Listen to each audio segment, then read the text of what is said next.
Pag nanghingi ka ng advice sa akin, mga sirabuhay mo. Kailangan yung talinong datingan, hindi yung calculator. Oo, kinakabahan si Sir Marvin, sir.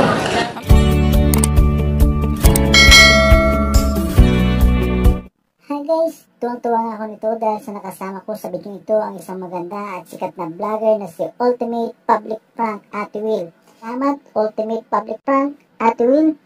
Shoutout po sa inyo at sa inyong partner. Panoorin nyo po ito mga guys. Pwede ba naman ako itinigil na? Uy mo doon. Joke lang na.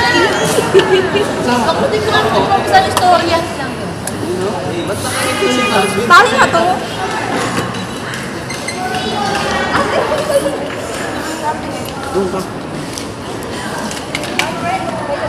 Okay lang yun. Ayusin mo nga pasto tayo mo. Yung tayong sexy. Hindi yung tayong tayong kawayan. Kawayan. Lepal ka na naman. No, bakit mo binili yan? Di yan masarap. Ay, mani. Ano yung ties? Di yan masarap pa. Ano yung challenge ito?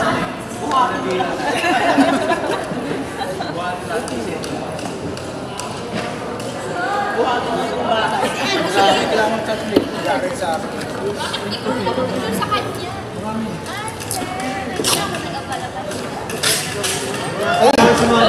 Kailangan yung talinong datingan, hindi yung calculator. Oo, kinakabahan si Sir Marvin, sir.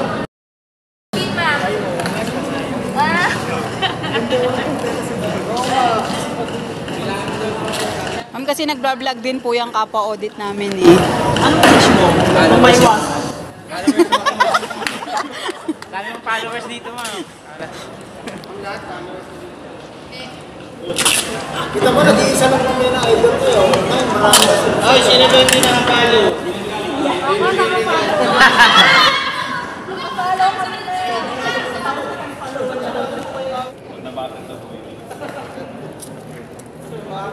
Wala ba ano yun? Walang pasok. Bin, hindi ka ba hingi ng advice kay ma'am? Hindi ka hingi ng advice kay ma'am? Pag nanghingi ka ng advice sa akin, mga sirabuhay mo.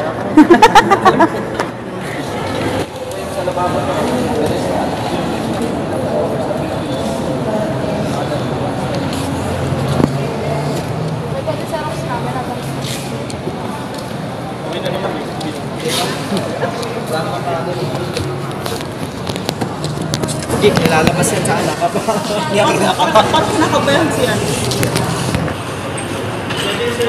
yung sarili niya. Bali, 2 post po eh. Lagay ko na lang sa parang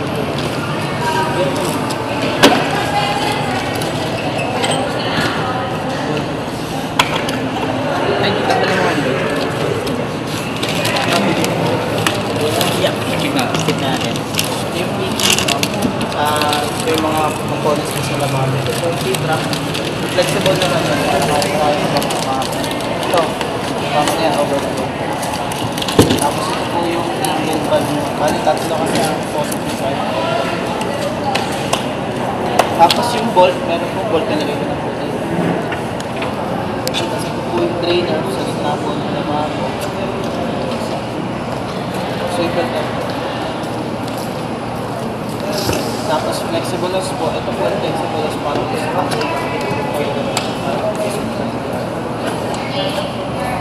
tapos gagamitin natin sa member.